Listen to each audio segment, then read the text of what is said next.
Ado Fun Web Radio, 100% pure vibes. Et bonne soirée sur Ado Fun Web Radio, 19h30. Et oui, Mélissa, qu'on accueille en direct à 19h30 tout pile, c'est rare. Bonsoir Mélissa. Bonsoir Sébastien, bonsoir à toutes et à tous. Voilà, donc comment ça va en ce lundi alors Seb, comment tu vas toi aujourd'hui? Ben écoute, impeccable. Ravi de retrouver les auditrices, les auditeurs et ravi de te retrouver pour cette chronique comme tous les lundis sur Ado Fun dans la Seb Session, en fin d'émission, enfin dans la dernière demi-heure en général. On a des sujets, on a des choses qui se passent, on parle de beaucoup de choses. Et là, ce soir, tu as 3 sujets. Je l'avais annoncé aux auditrices et aux auditeurs. Ce soir, dans la chronique de Mélissa, il y a 3 sujets. Voilà, parfait, 3 sujets aujourd'hui. Donc, on a un peu d'actualité, on a un petit sujet psycho, société, que je vais aborder. Voilà, donc tout d'abord, donc je vais parler un peu de sport. Ah, voilà, donc c'est très intéressant. Ah oui, moi j'aime bien en plus. Voilà, donc ce qui s'est passé hier, donc au niveau du 5 de France féminin, je voulais en reparler. Donc voilà, donc il y a la Coupe des Nations de rugby féminine. Oui. Et donc malheureusement, donc nos Françaises elles sont très fortes, très bien entraînées, c'est une super équipe. Mais malheureusement, elles ont un peu fait ratatiner par les Italiennes hier. Ah ouais. Du coup, elles se sont pris 35-12. Alors que les hommes ont battu les Italiens. Hein.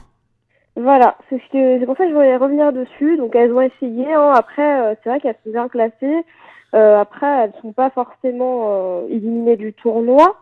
Mais après, il faut voir ce que ça va donner. Alors je sais pas, je sais pas si c'est comme les hommes, mais en fait c'est un mini championnat. Celui qui a le plus, donc qui gagne, qui a fait le grand chelem chez les hommes, c'est le Pays de Galles, hein, si je me trompe pas, et qui a remporté le tournoi des 6 nations. Chez les femmes, je connais pas du tout le rugby, hein, par contre. Moi je découvre tout doucement, je regarde un petit peu, ça m'intéresse de regarder. Je regardais le foot le foot féminin, tout doucement je m'y suis mise. Puis là maintenant je regarde un peu le rugby et les autres sports féminins. C'est vrai qu'on n'en parle pas beaucoup. Et donc voilà, je voulais vous dire que comme le 5 de France, on a un 5 de France aussi côté féminin. Ben voilà, ouais. elles sont assez balèzes, elles sont assez fortes, dynamiques. Surtout qu'ils ont ravivé en fait l'équipe, ils ont pris des nouvelles recrues et puis notamment qui sont plutôt bien entraînées. Voilà, elles sont entraînées par Annick Héron, qui est une bonne joueuse de rugby de l'époque. Une ancienne joueuse, ouais. Ouais. Et du coup, en espérant que son équipe puisse vite grimper dans les classements. Et aller le plus loin possible, surtout. Voilà, tout à fait, parce qu'elles sont plus jeunes. On a mis un peu de renouveau, de nouvelles recrues. Oui, c'est la jeunesse du rugby féminin français. Voilà, tout à fait. Donc voilà, je voulais revenir là-dessus. Non mais c'est bien de parler de sport, mais je voudrais juste rajouter un truc, sachant que moi je suis quand même plus dans le foot que dans le rugby. La Coupe du Monde féminine de football arrive à la fin de la saison, là, c'est-à-dire au mois de juin 2019, donc ça aussi c'est à suivre, et nos Françaises, elles sont très fortes aussi. Hein. Ouais. On en parlera. C'est vrai que l'équipe de France féminine est très très forte. Ouais, elle monte en puissance d'année en année. On a de très très bonnes joueuses aussi et il faut en parler parce qu'il y a la Coupe du Monde qui arrive et on a toutes nos chances puisque ça se passe chez nous. En plus, on a de la chance de recevoir pour cette année. Donc c'est pour ça qu'il faut en parler, c'est important. Et oui, la Coupe du Monde féminine en France, ce sera au mois de juin 2019. Merci Mélissa pour ce petit sujet sympathique, sportif et sympathique. Maintenant, on va passer plus à un sujet psychologique, je crois. Oui, donc voilà, donc on va parler de ce que j'appelle la preuve sociale. Donc, est-ce que ça te parle déjà? Pour toi, qu'est-ce que c'est la preuve sociale? Alors, question. Franchement, là pour le coup, c'est la première fois que tu me dis ça, mais au final, non, franchement, ça m'évoque rien en fait. La preuve sociale, simplement, c'est un terme. Après, c'est un terme psychologique pour désigner en quelque sorte ce qu'on appelle le comportement moutonnier en société. Ah, là, je comprends mieux là. Ça s'appelle la preuve sociale. C'est-à-dire qu'on agit souvent, disons, en tenant compte en fait le regard des autres. La preuve sociale, ça peut être d'un point de vue politique, sur des mouvements, ça peut être aussi plein de choses, sur des agissements, des prises de décision. Souvent, en fait, on fait tous, on va dire inconsciemment preuve de cette preuve sociale. On va revenir sur je joue sur les mots. Parce qu'en fait, c'est vrai que des fois, on a tendance à prendre des décisions, par exemple, notamment quand on achète un produit, quelque chose, quand on voit que les autres l'ont testé, l'utilisent, on a plus confiance pour acheter ce produit, par exemple. Ça, c'est... En gros, c'est suivre les autres, quoi. C'est ça, suivre les autres ou agir en fonction du comportement d'autrui. Ouais. Ça, et là, on devient des moutons, on est d'accord. Et directement, tu vois, même si il y a certaines personnes comme moi qui sont anticonformistes, oui. On l'est quand même. Oui, mais moi aussi, je suis comme toi, alors tu vois, bon. Je sais pas, sauf que c'est, ce que je te dis, c'est inconscient et c'est, disons, humain en fait d'être comme ça. Oui, tout à fait. On l'a tous été à un moment donné de sa vie, je pense. Disons que ça nous rassure en fait d'agir comme les autres. On a tous suivi quelqu'un un jour ou l'autre dans sa vie, de toute façon. Bien sûr.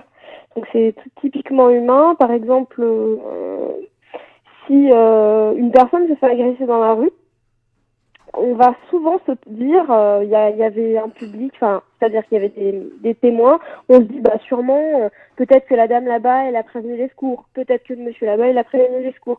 Si tout le monde se dit ça, en fait, on n'agit pas, donc cette preuve sociale aussi, elle peut malheureusement induire ce qu'on appelle un comportement comment t'expliquer, d'ignorance généralisée et collective. Oui, tout à fait. Mais je suis tout à fait d'accord avec toi sur ce point. Par exemple, ouais. Par exemple, il y a des choses, qui vont pas plaire à autrui, à d'autres personnes. Si on voit que, par exemple, comme je te parle de qualité, on va pas s'en préoccuper, on va ignorer certaines choses. Est-ce qu'un exemple, par exemple, là, il y a des radios qui nous copient sans arrêt, qui sont sans arrêt en train de faire la même chose que nous. Bon, c'est qu'on fait quelque chose de bien, ok, mais quelque part, est-ce que c'est pas ce fameux comportement humain qui est de suivre les autres, la mode Oui, exactement. C'est exactement ça, c'est suivre la mode, suivre les mœurs, essayer de se conformer à la société. Et ressembler aux autres finalement, alors qu'on peut avoir sa propre personnalité, son propre regard sur le monde, son propre libre arbitre en fait finalement sur la vie, quoi. Et au final, je pense que les gens comme nous, on peut le comprendre, mais il y a c'est humain, quoi. Tout à fait, et surtout que, c'est prouvé scientifiquement qu'un humain ne peut pas vivre tout seul sans être autour de lui. Il aura toujours envie de se rapprocher d'êtres humains. C'est clair. D'une société, que ce soit d'une communauté. Regarde Tarzan, il a besoin de ses frères singes. Mais la solitude est pesante pour tout le monde, ça, c'est clair. Ouais, c'est humain, en fait. On recherche toujours à avoir cette preuve sociale, le comportement humain, et se rapprocher d'un groupe, en fait. C'est typiquement humain. Alors, comme on a le temps ce soir, vu que en plus notre chère Mélissa ce soir est là tôt dans la session, j'en profite quand même pour rappeler aux auditrices et aux auditeurs qu'ils peuvent réagir au sujet du soir, en même temps que l'émission, mais durant toute la semaine, puisque Mélissa revient lundi prochain. Mais s'il y a des messages, elle les lira à l'antenne, il n'y aura pas de souci. D'ailleurs, j'en ai, du coup, justement, puisqu'on en parle, j'en ai deux. Donc il faudra que tu les lises lundi prochain, parce que c'était par rapport au sujet des gilets jaunes de la semaine dernière, et j'ai eu quand même 2 messages, et c'est quand même les 2 premiers messages qu'on a depuis le début de ta chronique. Tu vas être contente. C'est génial. Et c'est vrai que le fait d'avoir mis aussi les chroniques que vous retrouvez sur la chaîne YouTube Adofun TV, Adophone Web Radio, vous y allez sur YouTube, vous y allez, c'est la chaîne officielle, vous retrouvez les chroniques de Mélissa toutes les semaines en replay sur la chaîne YouTube et donc également vous pouvez retrouver Mélissa régulièrement sur Adophone Web Radio, donc la suivre et réagir à sa chronique. Donc vous avez plusieurs moyens pour cela, notamment les réseaux sociaux, Snapchat, Adophone Off, Instagram, Twitter, vous réagissez avec le hashtag. Il y a aussi mon Instagram. Hein. Alors attends. Tu me tags à chaque fois. Voilà, Miss Purple Life. C'est ça, hein? Ouais, c'est ça, oui, tout à fait. C'est tout mimi, Miss Purple Life. J'adore. Ça te va bien, je trouve. Non. Donc, Miss Purple Life sur Instagram. Vous réagissez avec le hashtag Sebsession et le hashtag La Chronique de Mélissa sur Adophone officiel aussi, Twitter, Instagram. La page Facebook Adophone Web Radio, hein, évidemment. Et puis les dédicaces sur le site aussi, www.adophone-webradio.com. Vous pouvez y aller durant toute la semaine et même en ce moment là, puisque la chronique de Mélissa continue. Et on continue de parler donc de ce sujet. C'était juste pour faire une petite parenthèse, Mélissa, pour rappeler aux auditrices et aux auditeurs qu'ils peuvent réagir à ta chronique. On est là et qu'ils peuvent être aussi présents et qu'on les écoute. Et j'aimerais bien, par exemple, avoir des petits messages sur lesquels je vais répondre à la chronique suivante. C'est bien aussi. Que si on me pose une question, que je puisse répondre directement. En direct. Tout ça, on fait partager aussi. Ça peut être intéressant. Il y avait un certain Quentin qui posait une question. Tiens, voilà, j'ai retrouvé la question justement. Mais c'est par rapport au sujet qu'on va peut-être parler. On va en parler après, juste après le. Oui, justement. J'attends. Vas-y, je te laisse terminer ton deuxième sujet. Oui, donc je disais que voilà. Donc on se retrouve pas forcément Certaines personnes sont comme moi, comme toi, anticonformistes, qui aiment bien avoir leur propre personnalité, agir en fonction de leur propre chef et pas forcément en fonction des autres. Mais malheureusement, comme on dit, on est tous humains, on a tous besoin de se rapprocher du groupe et forcément l'intérêt général du groupe, la plupart du temps, forcément le dessus. Voilà, c'est ce que je voulais dire sur cette preuve sociale. Et apporter un peu plus d'éclaircissement sur ce. Oui, et puis le conseil qu'on peut donner aux gens, c'est gardez votre libre arbitre et arrêtez de suivre tout le monde, quoi. Soyez vous-même, ayez votre propre personnalité. C'est ça. Et c'est pas parce qu'une personne n'est pas d'accord avec vous qu'il faut aller dans son sens, ou si un groupe, vous appartenez à une communauté, à un groupe et que vous êtes contre une opinion, n'hésitez pas à défendre votre opinion et n'allez pas forcément comme tous les moutons dans le même voilà, dans le même sens. Et clairement, c'est ça. On n'est pas des bêtes, on vit pas en troupeau, on suit pas les autres comme ça, comme des moutons. Et c'est franchement, c'est une belle métaphore parce que finalement, c'est tout à fait ça. Voilà quoi. Ayez votre propre personnalité, soyez vous-même et gardez votre libre arbitre. Pour moi, c'est les bons conseils par rapport à ce que tu viens de dire. Tout à fait. Tout à fait.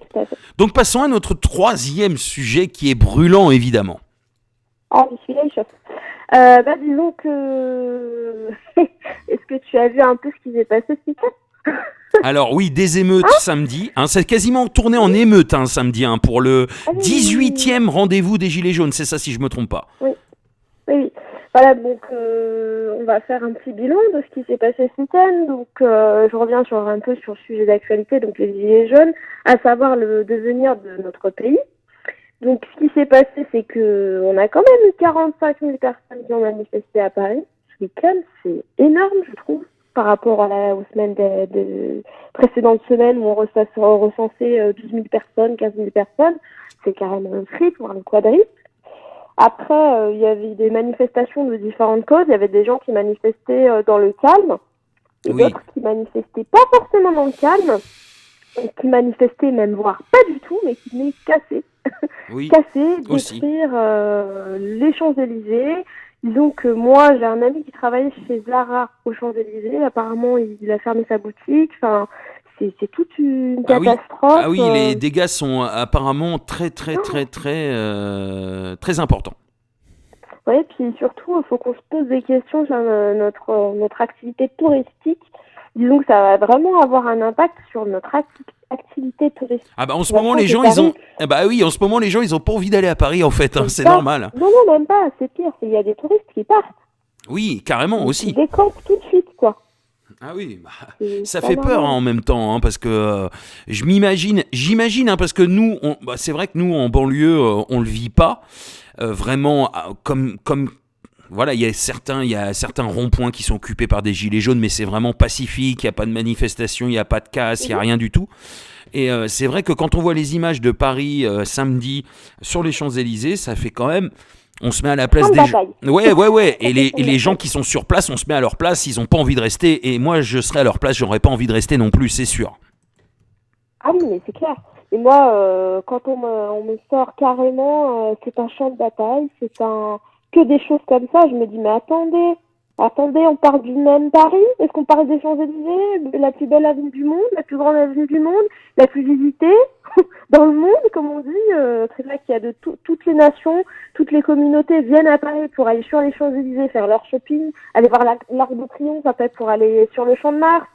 Enfin, c'est quand même, je trouve ça très très malheureux pour notre culture, pour notre pays, pour notre patrimoine, de saccager donc notre avenue des Champs-Élysées qui est vraiment vue et vraiment visitée très régulièrement. Quand on la voit quasiment déserte, disons sans vie, toute cassée, sachant qu'il y a eu un incendie grave de personnes.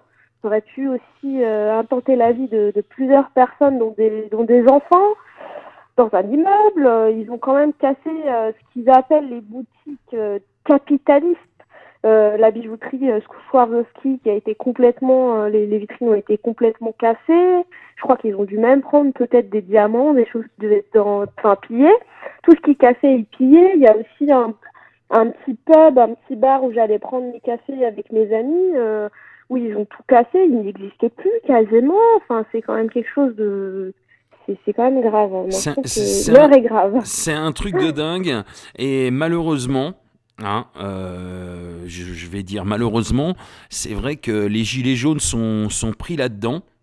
Parce qu'il y a beaucoup de gens qui profitent, comme on le disait déjà dans les chroniques précédentes, beaucoup de gens qui profitent de ces gilets jaunes pour venir faire ces pillages, ces cassages, faire... Mais disons que maintenant, ils sont clairement identifiés, ces casseurs, parce qu'en fait, ils n'ont pas du tout...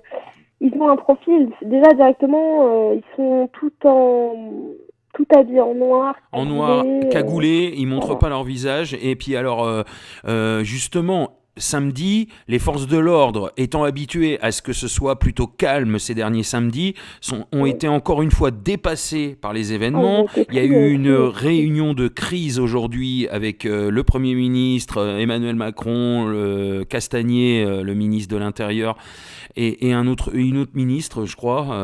Il y a eu une réunion au sommet ce matin pour justement essayer que ça se reproduise pas. Mais en même temps, à chaque fois, c'est pareil. Et à chaque fois, on revient sur le même truc. Est-ce que... L'écologie. Oui, voilà. L'écologie. Et est-ce que Macron va enfin proposer des choses concrètes aux gens pour que ça s'arrête une bonne fois pour toutes, ou est-ce qu'il va rester dans cette presque ignorance, parce que le débat national, excuse-moi, mais encore une fois, moi je le dis, c'est du grand n'importe quoi. Est-ce que demain, Emmanuel Macron sera vraiment à l'écoute des Français? J'ai des Bonne doutes. question. J'ai des Oui, doutes. il y en a, je pense qu'on en a tous en ce moment.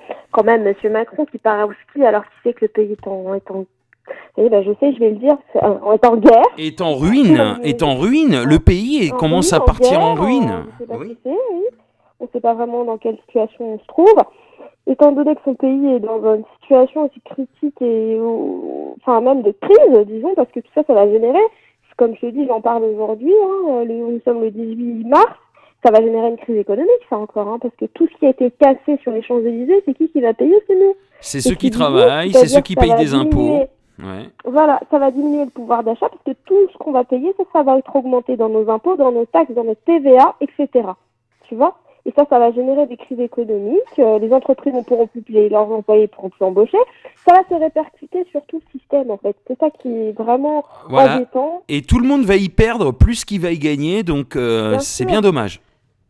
Parce qu'en fait, Emmanuel Macron, au lieu de vraiment faire son travail disons, de président, s'en va en voyage, se permet d'aller à la montagne alors que c'est pas le moment. Enfin, il ne gère pas les priorités. J'ai l'impression que c'est quelqu'un qui manque de maturité, qui ne sait pas gérer les priorités d'un pays. Je pense qu'il est immature pour être président. Je pense qu'il fallait quelqu'un ayant un peu plus de maturité et sachant prioriser. Oui, alors en plus, quand on prend une femme qui a 20 ans de plus que soi, c'est forcément qu'on manque de maturité, parce qu'on a besoin plus d'une maman qu'une femme, et ça c'est mon Je avis trouve personnel. pas qu'elle lui apporte quand même, elle pourrait lui donner des bons conseils. Par exemple, si on n'allait pas à la montagne, t'as vu, tout le monde se bat ici.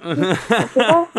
Eh, il a mon âge, hein. On est de la même année. Alors, je m'imagine si... Parce que moi, j'ai 39 ans comme lui et je vais sur mes 40 ans Bah oui. comme lui. Et Et bah, tu vois, pour autant, tu vois. eh ben, Lui, je, il est pas pour- forcément je pourrais être voiture. président, Mélissa, t'as vu? Ah, bah, tout le monde vote pour Seb, hein. Votez Seb, pour moi. président. Voilà, votez pour moi. Alors, première loi... Non, je le dis pas parce que ça va faire polémique. Ça va faire polémique, la première... Bon, allez, je légalise le cannabis. Je pense qu'il y aura beaucoup de voix, là. Ah, ouais, il y en a beaucoup qui vont mettre un bulletin, là. Je le sens. Ouais, je pense, ouais. Là, Mais là, je- c'est bon, suffrage universel. Mais là, en même temps, j'ai pas envie de finir comme Coluche, donc je vais pas le faire. Non, faut éviter, hein. Ouais, c'est mieux. Donc, voilà. Donc, bah, Le franchement, problème, c'est qu'on se pose des questions sur lui, en fait. Est-ce qu'il devrait pas démissionner aussi? soit démissionner, soit prendre des décisions radicales qui feront arrêter une bonne fois pour toutes ce mouvement, la casse et tout ce qui s'ensuit, c'est-à-dire, parce que de toute façon, tant qu'il y aura les gilets jaunes, tant qu'il y aura ces manifestations tous les samedis, il y aura des problèmes. Il y en a Bien toujours eu. sûr, ça va jamais s'arrêter. Ça va jamais s'arrêter. Et là, on est parti dans un engrenage qui est pas bon. Et lui, Du tout. c'est le premier président qui est complètement dépassé par les événements, quand même, faut le dire. Hein, même Hollande n'a pas été dépassé comme ça. Même Hollande, et c'est pour dire. Et pourtant, Hollande, on sait bien que son changement, on l'a jamais vu. Voilà, son changement, c'est maintenant, on l'a jamais vu. Alors Sarkozy, n'en parlons même pas. On a eu le dernier président qu'on a eu, on va dire, entre guillemets, qui était Normal. correct, c'est Chirac. On est Oui, d'accord. c'est vrai. Voilà. C'est vrai. On est d'accord, Jaco, voilà. On lui souhaite un prompt rétablissement parce que je sais que, de sources sûres, qu'il n'est pas très bien en ce moment. Mais il se fait vieux. Hein. Ouais, on sait bien pourquoi il a eu deux mandats, hein, de toute façon. Hein. Et François Mitterrand, pareil. Et évidemment, dans la Ve République, on a eu le général de Gaulle, on a eu Pompidou, on a eu Giscard d'Estaing. Voilà, on a eu de très bons présidents, mais là, je sais pas pourquoi, celui-là, il est pourri, excusez-moi du terme. Après Chirac, ça a été la débandade. C'est dégringolé, là, je sais pas ce qui s'est passé, là. Alors Sarkozy, il en a mis une couche, Hollande en a rajouté, et puis alors Macron, c'est le pompon. Voilà. Voilà. Non mais finalement c'est vrai. Et puis alors, ce qui est bien, c'est qu'on est un média, on a le droit de s'exprimer, on peut dire les choses. Vous voyez, on n'est pas, voilà, en plus on n'insulte pas, on n'est pas, voilà, mais on dit ce qu'on pense. Et c'est important que vous réagissiez aussi si vous avez envie de dire quelque chose par rapport à ce sujet-là. Vous pouvez y aller. Alors, Quentin nous a envoyé un message. Moi, j'ai le message devant les yeux. Quentin, il est choqué par ce qui se passe dans Paris. Il se sent plus en sécurité. Il veut plus sortir de chez lui le samedi. Le samedi après-midi, il sort plus de chez lui. Donc, quel conseil tu as à lui donner? Parce qu'il disait Mélissa au secours. Alors voilà, le message, c'est Mélissa au secours à la fin. Signé Quentin. Pauvre. Ne te retranche pas chez toi, surtout pas, ne fais pas ça. Non, question, après, est-ce que Quentin habite Paris même? Ça, c'est la question, je comprends. Dans Paris même. Apparemment, puisqu'il n'ose pas sortir le samedi après-midi, c'est qu'il est dans Paris même, hein, parce que en ce moment. Après, surtout les coins à éviter, c'est pour eux te dire, c'est ne va pas aux Champs-Élysées, hein, déjà, bon, ça, je crois que tu l'as compris. Éviter tout ce qui est quartier République, Nation, le week-end. Et je sais pas, hein, il y a d'autres coins où il peut aller se balader, hein, il y a d'autres coins. Va au bord de la Seine, sur les quais. Tu sais que tu peux aller à Saint-Michel. Saint-Michel-Notre-Dame, c'est magnifique. Mais oui. Ah oui. Tu peux aller au Jardin des Tuileries, tu peux aller à la Pyramide du Louvre, tu peux faire plein d'autres choses. Le Champ de Mars, je sais pas en ce moment, mais apparemment ça va. Le Champ de Mars, tu peux être promené aussi dans les jardins du Champ de Mars, ça va. Mais sinon, voilà, tout ce qui est axe nation, République, et aussi donc les Champs-Élysées, bien évidemment, à éviter. Mais surtout, continue à vivre. Ne te cloître pas chez toi. Hein. T'inquiète pas, tout va bien. Évite juste les points d'accès dangereux. Non, Voilà ce mais que je pourrais en donner fait, comme bon conseil. ce qu'il voulait dire aussi, c'est que il était angoissé. Il se demandait quand est-ce que ça va s'arrêter, quoi. Tout Ah, simplement. ça c'est une bonne question. C'est une question que nous-mêmes on se pose. Je comprends. Mais je pense que oui, quand M. Macron saura il comprendra son rôle, qu'il est vraiment président et qu'il n'est pas dictateur, c'est-à-dire qu'il n'en passe pas qu'à comme bon lui semble, à sa guise, sans prendre et sans consulter son peuple. Là, peut-être que là, ça devrait se calmer. Et Oui. donc, pour le moment, en fait, Macron, c'est un dictateur. Enfin, moi, je pense, et je pense que beaucoup de personnes à l'Assemblée nationale, parce que je travaille avec des personnes qui travaillent à l'Assemblée nationale, le pensent. Oui, et ben En ça, ayant échangé durant des réunions, ils le pensent. j'en suis persuadé. Et puis les trois quarts de la population le pensent aussi. Et voilà. Et même les députés d'Assemblée nationale ne sont plus écoutés en Assemblée, ça fait faire par le gouvernement. Même au niveau du gouvernement, ça s'effrite en fait. Quand on regarde ces pourcentages aux élections, c'est quoi, un quart de la France qui a voté pour lui, quoi. C'est rien. C'est beaucoup. Oui, mais c'est au final, c'est rien. C'est juste parce que la gauche était divisée, parce qu'il y avait beaucoup de candidats, parce que l'extrême droite est passée au deuxième tour. Voilà, il y a eu beaucoup de trucs. Parce que sinon, s'il était pas tombé contre Marine Le Pen, par exemple, peut-être que ça aurait été une autre histoire. Après, la question, c'est que moi, ce que je comprends pas, après, c'est mon opinion à moi. Comme je dis, moi, personne voilà, n'agissez pas en mouton, ne prenez pas mon opinion pour argent comptant. Comme on dit, je suis pas, voilà, je n'ai pas la parole exacte, comme on dit, hein. Mais je pense que, tout le monde a mis des étiquettes sur Madame Le Pen, mais je pense que Madame Le Pen, avec elle, on n'aurait pas été aussi malheureux que ça, en fait. Je crois qu'il y a beaucoup de gens qui ont mis des étiquettes sur elle, ayant tenu compte du passé de son père, je pense. Mais je pense que c'est faux, en fait. On lui a mis une étiquette sur le dos, sur le front, qui n'est pas forcément ce qu'elle est, en fait. Alors, là-dessus, je suis pas tout à fait d'accord avec toi. Ah, tu vois, je n'ai pas la parole exacte, c'est ce que je te dis. Là, sur ça, non, parce que j'ai vu un reportage qui a été diffusé sur C8 il y a peut-être... c'était juste avant, en fait, juste avant les élections, quelques mois avant. Et j'ai vu ce qui se passait avec une caméra cachée dans les locaux du FN. J'ai vu comment on sélectionnait les gens. J'ai vu quels étaient les critères de sélection quand on voulait rentrer. Voilà, c'est un journaliste qui s'est immergé, si tu veux. Justement, ce que je voulais te dire, c'est que ça s'appelle de la propagande médiatique. C'est-à-dire qu'ils faussent les choses pour donner une opinion sur quelqu'un, pour l'éliminer, justement pour l'éliminer comment t'expliquer, des élections politiques. C'est stratégique, ça.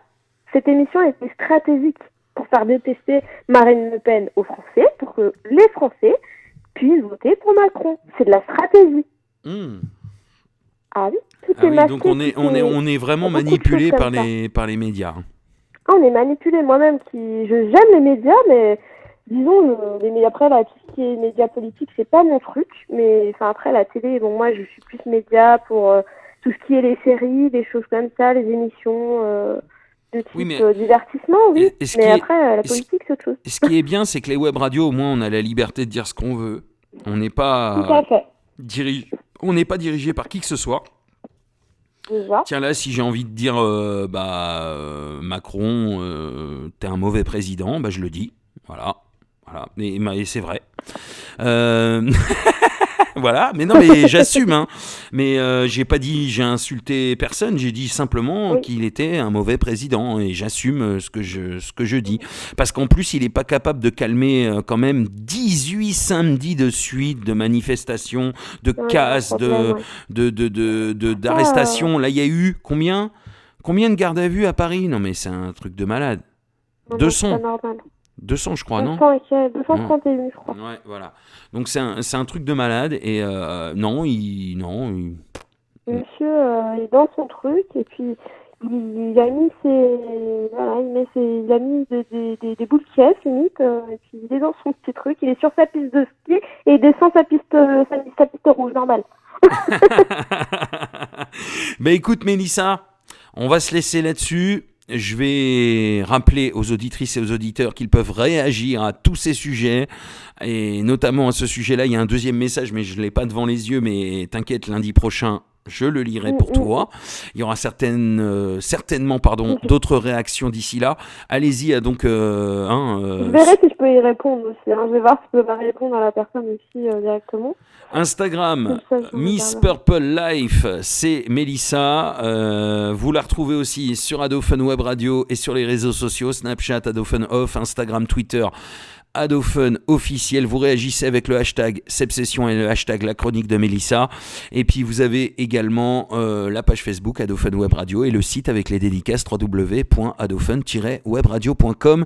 On a fait le tour, Mélissa. Je pense qu'on peut laisser les auditrices et les auditeurs là-dessus. On va rejoindre le son de la Sepsession qui va se terminer tranquillement. Il est 20h pile. Je te souhaite une excellente soirée et une excellente semaine. Merci à toi aussi. Et puis, je te dis à la semaine prochaine. Et puis, à la semaine prochaine à tout le monde. En tout cas, prenez bien soin de vous. N'arrêtez pas de sortir, compte tenu de la situation. Et voilà, juste mettez-vous en sécurité quand même.